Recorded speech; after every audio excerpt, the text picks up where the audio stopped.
gukanika urabibona hano bashobora impeta yo kubaka izi ni impeta bagenda baha umuntu bitewe n'ubumenyi azi nkuko abantu basoje uyu munsi n'ubwo impeta batayibahaye ariko bazemererwa kwambara kuri sentere zabo impeta z'uko bazi kudoda imyenda cyangwa gukora inkweto.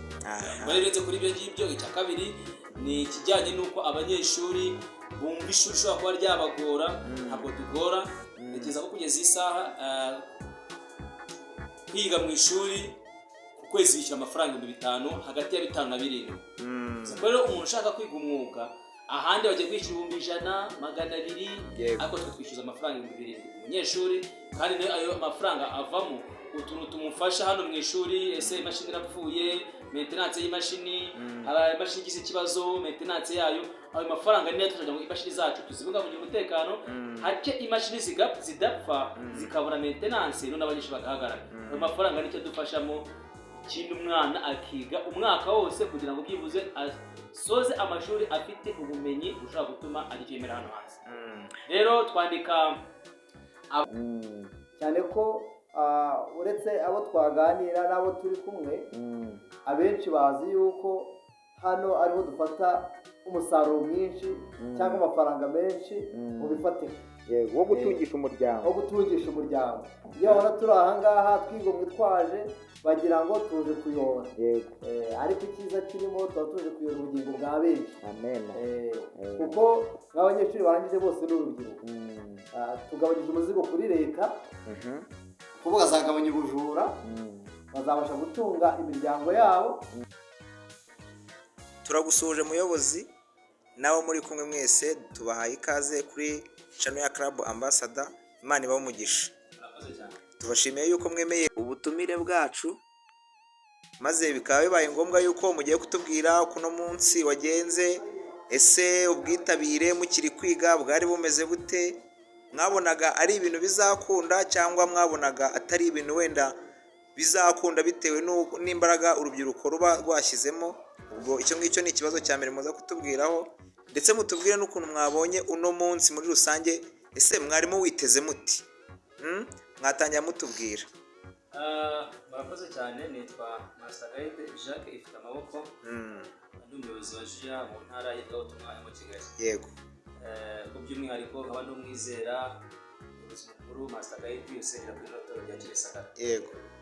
Ikibazo cya mbere mwarimu tubaje no buryo ishuri ryagenze, mbese tugitangira uko ishuri twaribonaga nuko rishoje. Ibyo gutangira nyine biravuna nk'uko mubizi, ariko gushyiramo imbaraga n'umuhati, avuga ngo iyo umuntu ashaka arashobora. Yego. Twashyizemo imbaraga ndetse turashimira by'umwihariko n'ubuyobozi bw'itorero butahwemye kutuba hafi muri twari dukenera byose. Yego. Mu gutanga umwanya ndetse n'abigisha kugira ngo aba bana mubona bakoze graduation ku nshuro ya 4. Yego. Inshuro ya 4. Inshuro ya 4 dusohora abanyeshuri bize umwuga w'ubudozi bw'imyenda ndetse n'ubudozi bw'inkweto. Ubw'inkweto bwari busanzwe buriho cyangwa bwaba buje muri uyu mwaka? Abakora inkweto bo batangiye uyu mwaka 2025, ariko abiga kudoda imyenda batangiye mu mwaka wa 2021. Ko numva ari kera. Kera kuko iyi nshuro ya 4 itorero rya Kimisagara rishyira abanyeshuri hanze bize ubudozi. Yego. Ku kibazo cya kabiri twari twababajije, ese uyu munsi bitewe n'uko wagenze n'uko mwarimu witeze, muri kubona byagenze bite nk'abayobozi bareberera urubyiruko rwo ku itorero rya Kimisagara? Kalisa, urakoze ku kibazo cyiza ubajije ku bijyanye n'uyu munsi. Yego. Uyu munsi wagombaga kugenda neza, twari twarabiteguye, tumaze hafi umwaka wose twiga tunategura ndetse n'iyi ceremony. Yego. Impamvu urabona abanyeshuri ba graduate bambaye n'amakanzu ya ceremony. Umunsi wagenze neza, twari dufite ibikorwa byinshi bigiye bitandukanye. Dufite amakorali twagiye dutumira agiye atandukanye. Hari korali yavuye ku Gisenyi iriya korali yo nabonye iririmba cyane rwose, abantu bakakoma amashyi. Twari dufite korali yitwa Amataranto ndetse yo ku Ruyenzi. Turi n'amaklabu agiye atandukanye dufashe mu gitaramo. habaho gahunda yo gukora imyereko nk'ibisanzwe mu rubyiruko kuko tuba tubikora kugira ngo turarikire n'abandi tarabizera kuza mu itorero rya Kristo umunsi wa karindwi. Yego. Ibyo byagenze neza. Yego. Kandi tugeze no mu rusengero gahunda yo kuza zapanzwe zagenze neza, dufite abashyitsi bagiye batandukanye ndetse turi kumwe na pastor wacu w'intara ya Kigali, Pastor Jerome Ntivamunda. Yego. Ndetse turi kumwe n'abayobozi benshi ba ntumwa ya zone ndetse n'intumwa yaturutse ku rwego rwa Firidi nabo bari bahari. Buriya hari n'uwo muri Firidi. Yego. Aha, ibintu byari biri internationali cyane rwose. Niba ari uko ari ugusoza umwaka sinzi, ariko urwego ngewe nabyumvagaho nkurikije nuko gutegura ibintu by'urubyiruko nkamwe abayobozi muba mwashyizemo imbaraga nyinshi. Ese mu kuba barize se murabateganyiriza iki mu gihe kiri imbere? Abantu bashobora kuba bizi ikintu ariko bakaba ari ikintu bagiye kugumana muri bo. Ese ni izihe ngamba wumva bo baba bafite cyangwa n'ibihe byiyumvira baba bafite nibasoza kwiga? Ubu ngubu no munsi bahawe certificate ngira ngo. Niba bahawe certificate ni iyihe myumvire bafite? Ese bagiye kwita bashaka uburyo bakorera hamwe? Bafite ibihe byiyumviro nk'umuyobozi ubareberera wumvise bafite ibihe byiyumviro? Murakoze cyane. Ikintu dushishikariza abanyeshuri basoje umwuga wabo w'ubudozi bw'imyenda cyangwa se ubudozi bw'inkweto. Yego. Icyo tubashishikariza ni ukugenda nabo bagakora. By'umwihariko tubabwira ko barangije kwiga kudoda imyenda bagenda bakagura imashini bakagira ahantu bayitereka, ashobora kuba ari mu rugo, ashobora kugasantere runaka, kuko bafite ubumenyi bazi, ubumenyi batanga nibwo baba bakiriye. Yego. Ntabwo bakwiye kuryamisha impano rero, kandi abadafite ubushobozi yaba ishuri yaba itorero, ubufatanye bwiza bw'abanyeshuri twizeye ko tubafasha igishoboka kugira ngo byibuze nabo biteze imbere. Yego. Indi ntumbero nuko byibuze umwaka utaha 2026 twifuza ko hazaho atelier ikoreramo abanyeshuri bize muri Kaites Kimisagara Adventist Youth Training Center. Aha. Bafite atelier ahantu bakorera, ushobora kuba nshaka kudoderwa na kanaka wizahana kagira mu Musanga. Abo umwaka washize nyeka 2024.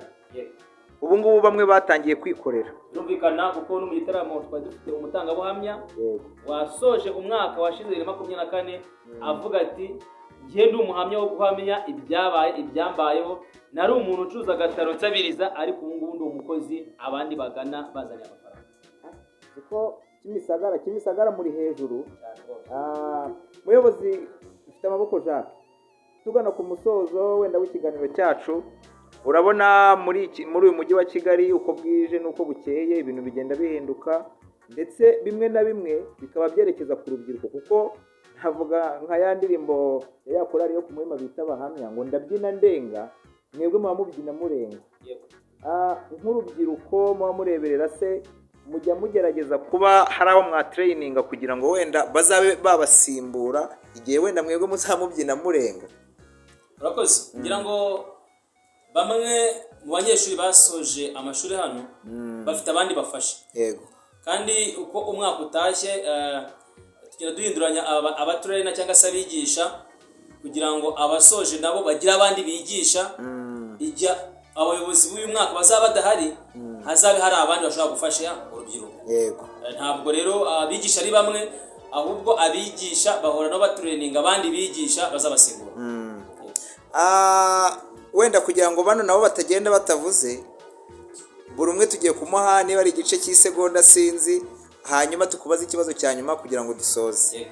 Reka twegere no mushiki wacu nawe atubwire, atangira twibwira amazina ninde, we yigaga gukora inkweto n'imyenda, ubwo nibyo agiye kutubwira kugira ngo mu mwanya muto dusigaranye tumusorezeho.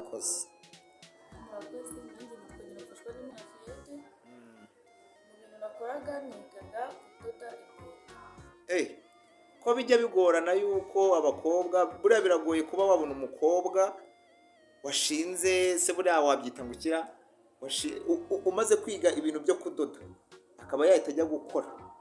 Wowe urumva umeze ute muri wowe? Wumva ibi bintu uzabikomeza cyangwa no kubyiga gusa kugira ngo bibe biri aho ngaho? Ni ngombwa kubikomeza. Fiete, urakoze, Imana iguhe umugisha. Nawe watangira utwibwira, utubwire uko witwa, utubwire n'ikintu wakoraga, utubwire n'uko wabonye uno munsi. nawe ndabona uri umukobwa, ikibazo nari maze kubaza mugenzi wawe, wowe urumva ibi bintu wazabikomeza cyangwa ni ukubyiga gusa kugira ngo wenda bibe ibintu uba ufite mu mutwe wawe?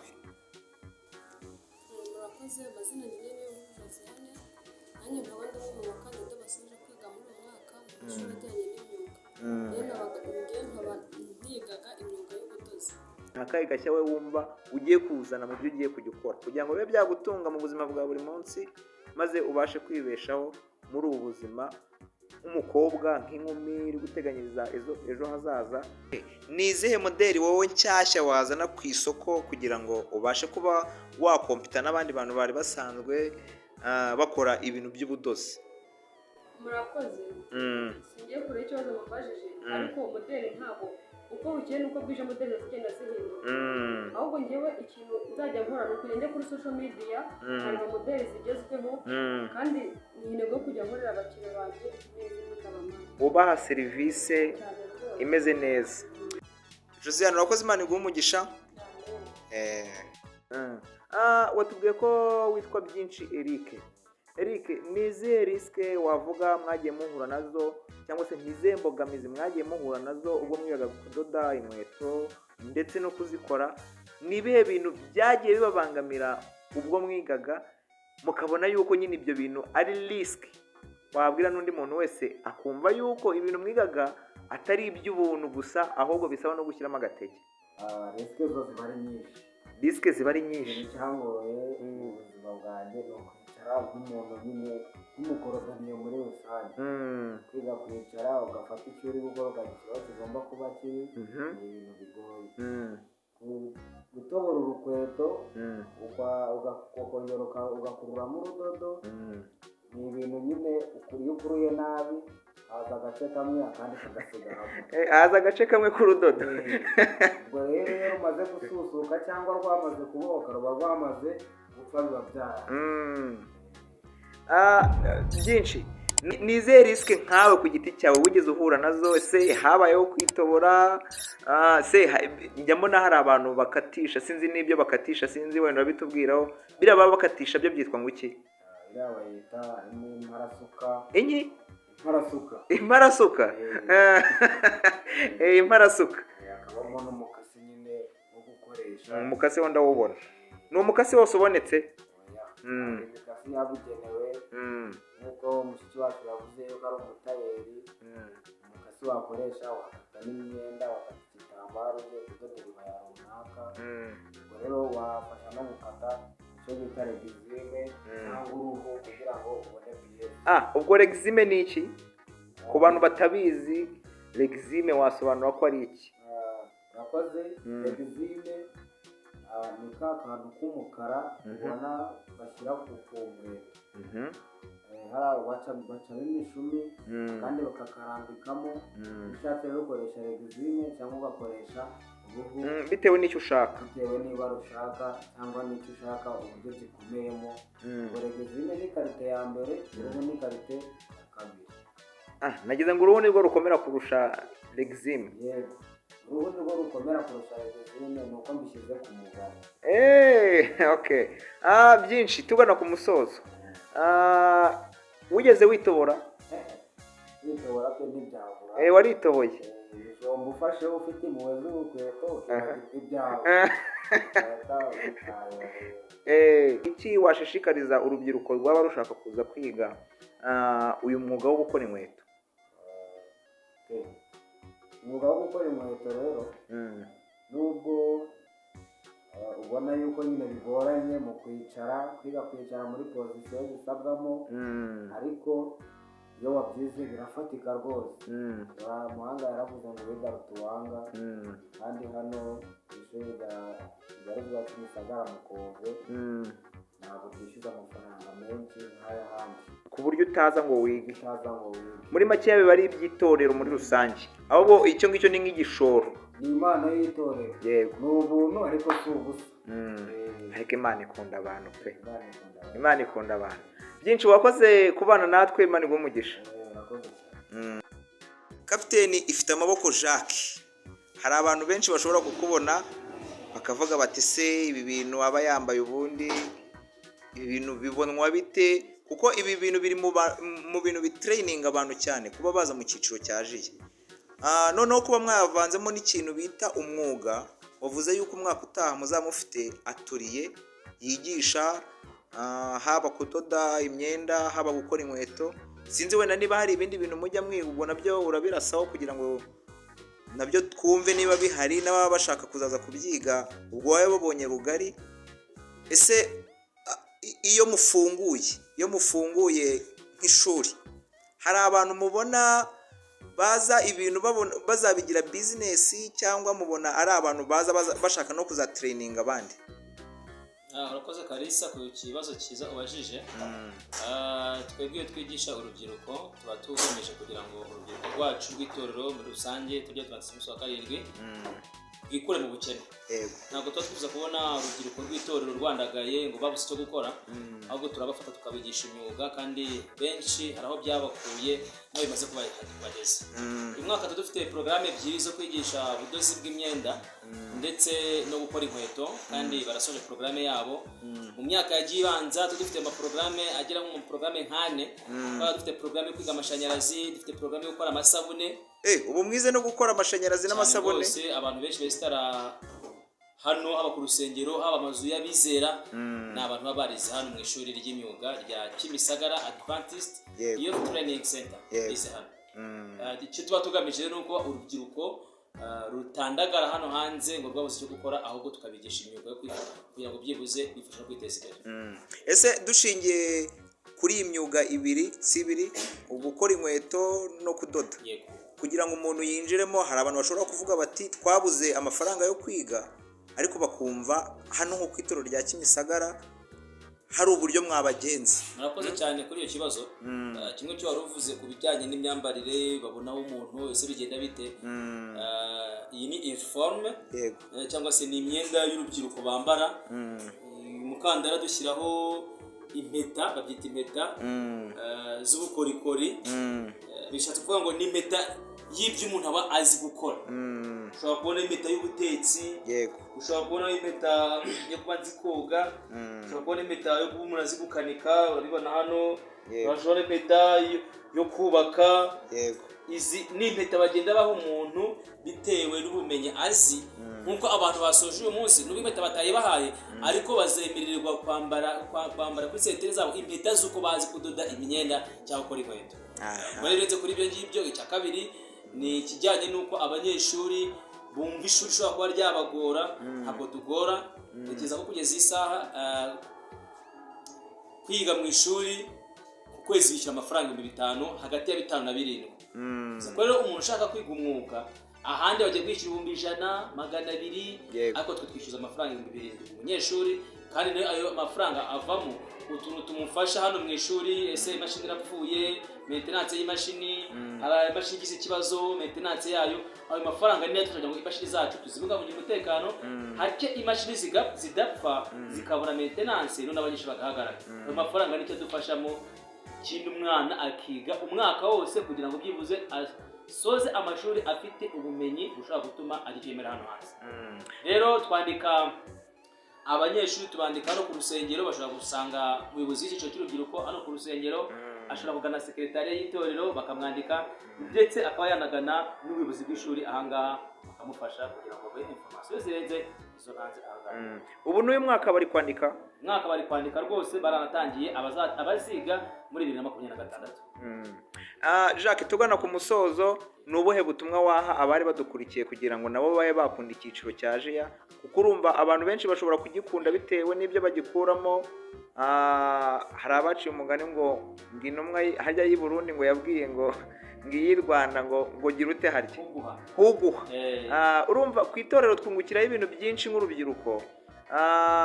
Ni ubuhe butumwa waha abantu bari badukurikiye kugira ngo nawe babe bakiyumvamo icyiciro cya jiya binyuze mu itorero ry'Abadiventiste munsi wa karindwi? Murakoze cyane Kalisa. Icyo mvuga cyo nuko n'ubundi mission dufite nuko twisha mu buryo butatu: iby'umwuka, iby'umubiri, iby'ubwenge. By'umwihariko iyo umuntu twigisha iby'umwuka nuko nyine aba umukristo, akaba adashobora kujya mu bintu by'ibyaha biri hano hanze, akaba azi ko nyine agomba gukorera Yesu Kristo umwami n'umukiza. Yego. Icyo ni kimwe. Yego. Nyuma y'ibyo kumenya ko ugomba kubaho ubuzima bwiza ukiranukira Imana, tukwigisha n'iby'ubwenge. Yego. Maze kuba umuntu umaze kumenya Imana icyo ari cyo n'ikitumariye, twiga iby'ubwenge. Ese ubu nakora iki cyamfasha kubaho? Niyo mpamvu twashyizeho nk'icyiciro cy'urubyiruko ngo dufashe urundi rubyiruko rugenzi rwacu wenda utabashije kwiga, utabashije kugira amahirwe yo gukomeza amashuri, byibuze tubahe n'iyo myuga ibe yabafasha mu buzima busanzwe. Ndararikira rero urubyiruko, twakira abanyeshuri bose, ntabwo twakira abadivantiste bose bakari gusa, twakira amadini yose. Ushobora kwisaswa mu katolike, abapantekote, abaporoso, abasilamu, bose turabakira. Niyo mpamvu dutanga message ivuga ngo umuntu wese ukeneye kwiga imirimo y'imyuga yaza Kimisagara tukamufasha kandi bigenda neza. Murakoze cyane. Jacques, wakoze kubana natwe, Imana iguha umugisha. Murakoze. Turabasuhuje, mwatangira mutwibwira. Wowe nabonye uri umuyobozi w'abanyeshuri bigaga gukora inkweto, watangira utwibwira. Murakoze cyane. Nk'uko ubibona hano izina rirahari, ariko hari igihe harimo abatabibona neza. Amazina yanjye yitwa Master Guide, niyo nambaza Eric. Nk'uko bivuze koko nkaba n'umuyobozi wa classe biga gukora inkweto no kuzisana. Muyobozi, ese wowe niwe watangije iri shuri cyangwa hari ubundi buryo abantu baba baragutrayininzemo kugira ngo mutangize rino shuri? Hano hatangiye amashuri menshi yagiye abaho, hari akiriho, hari abaye aserukwa, ariko ibigendanye no gukora inkweto ubu nibwo ritangiye n'ibindi bitangije, ariko rero risanga andi mashuri yari ahari y'imyuga. Umuyobozi Jacques ifite amaboko yigeze kubikomozaho ko hano higeze kuba amashuri, haba iryo gukora isabune, haba iryo kwiga gukora telefone. Ayo ngayo aracyahari cyangwa hasigaye iryo gukora inkweto no kudoda? Ubu ni ukuvuga ngo hari ubutabere no gukora inkweto nabyo bisoje umwaka, ariko kubera ko dutangiye undi mwaka, abanyeshuri uko bakurushaho kuba benshi niko n'amashuri arushaho kuba menshi. Ubu tubonye bavuga ngo turashaka kwiga gutwara imodoka, twahita dushyiraho ishuri ry'abakiri kuri umuhanda. Yego.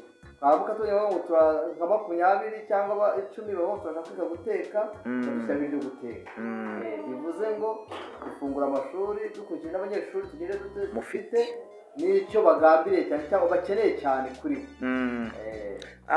Umuyobozi, utubwiye yuko watangije rino shuri, bijya bibaho yuko abantu bashobora gutangira ishuri ari abantu benshi cyangwa se ari umubare mwinshi w'abantu. Ese mwaba muramuye abantu bangana iki? Mwaba mwaratangiye mungana gute?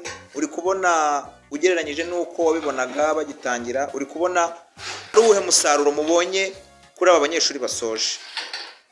Barakoze. Umusaruro twabonye navuga ngo urahagije. Ko bitangiye 15 agasoza 13. Ubwo hagiye babiri. Kandi nabi cyabajyanye n'ubuzima bwahindutse. Yego. Bahindutse bahindukana nabo kugira ngo ko batari aho ngaho, ntabwo andi mpamvu yindi yabajyanye nko kubyanga cyangwa se kuba twarabaremereye. Ahubwo n'ubuzima bari barimo bwahindutse, bituma tudakomeza kubana.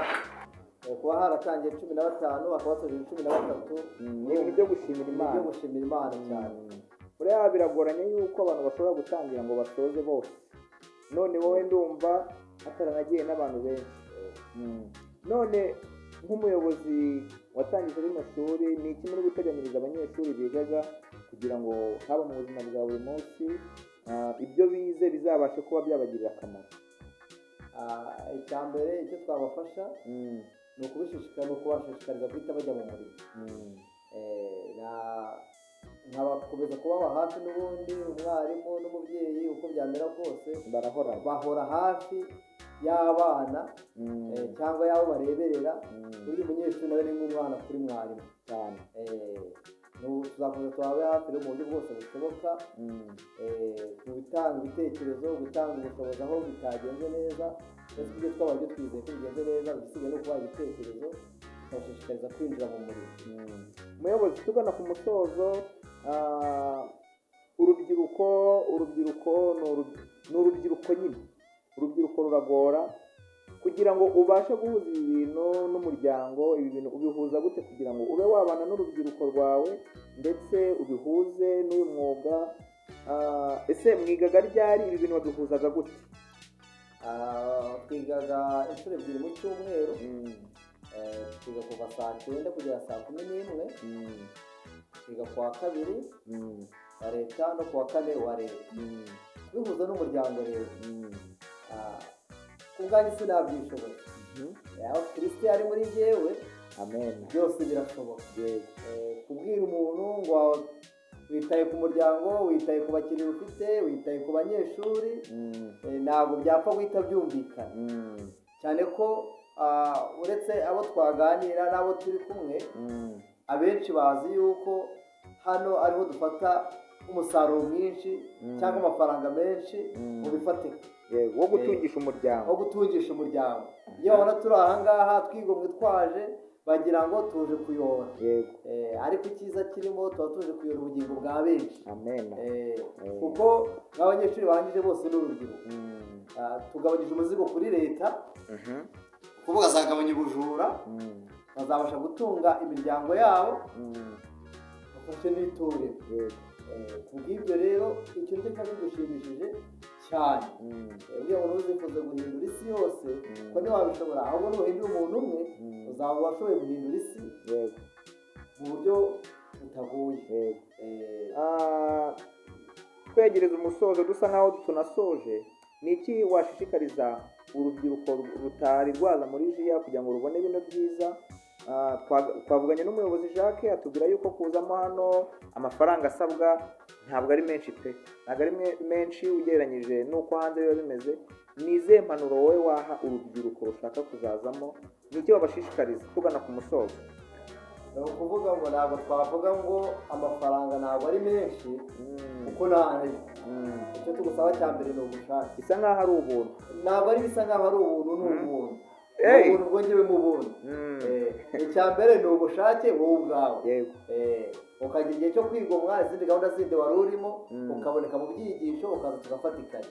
Iyo ugeze hano rero, icya mbere tukurinda guhomba, ahubwo tugashaka impamvu ituma wunguka byinshi.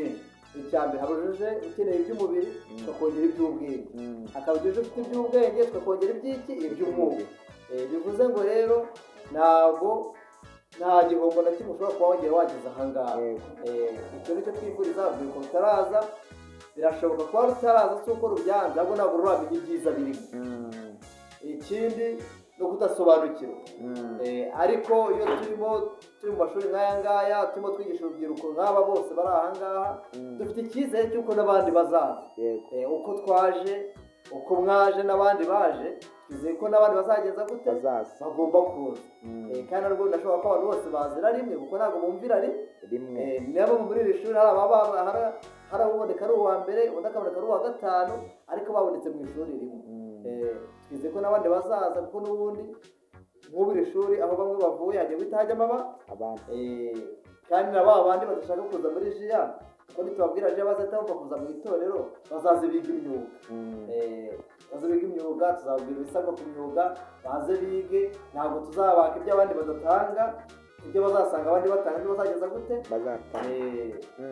Muyobozi, hari akantu nashatse gukomozaho karancika. Iki gitaramo nabonye cyari kigambiriye cyane cyane kugura biriya byuma bya bande misikari. Ese uwo mushinga mugiye kuwutangiza ubu ngubu, mubona ibi byuma bizagurwa ryari haramutse habayeho inkunga yo kubashyigikira? Byagurwa ryari? Byakoreshwa ryari? Ese hari ishuri riri kubyigisha? Ako kantu kari kaduciyeho. Ni ukuvuga ngo ibi byuma twatangije uyu munsi, byatangiye mu matwi ya bamwe, ariko twebwe nk'abayobozi ni umushinga umaze iminsi. Ushobora kugira ngo uyu munsi byatangiye, ariko ni umushinga umaze iminsi. Ku bw'ibyo rero dufite icyizere gihagije. Twizeye yuko byibuze mu ikindi gihe nk'iki, mu kwa 12 tuzaba turimo tubicuranga. Kuko imihigo twihaye ku kwezi kwa gatatu tugomba kuba twamaze kuyatanga. Abanyeshuri bamaze kugenza gute? Bamaze gutangira kwiga. abanyeshuri batangiye kwiga rero mu kwa gatandatu mu kwa karindwi tuzaba turimo dukora puratike ya teori twagenje dute mwisi ntabwo watangiza umushinga wo kugura ibyuma utangira ushinga ishuri ryigisha gucuranga udafite icyizere cy'uko bizagenza bite cy'uko bizaboneka icyo turacyizeye ahubwo nimuyazane vuba namwe muri kutwumva mudukurikiye nimuze mushyiremo ahasigaye nibarundemo ahasigaye umurimo urushaho kugenda neza kandi n'abashoboye muri uyu murimo ngo bagire igihombo umuyobozi turagushimiye Imana iguhe umugisha namwe murakoze cyane turabashimiye mwese ikiganiro cyo nakagaruka njyewe twari kumwe ni Kalisa hano muri club ya Ambassador reka tuzasubire mu kiganiro cy'ubutaha uwiteka duhana umugisha amen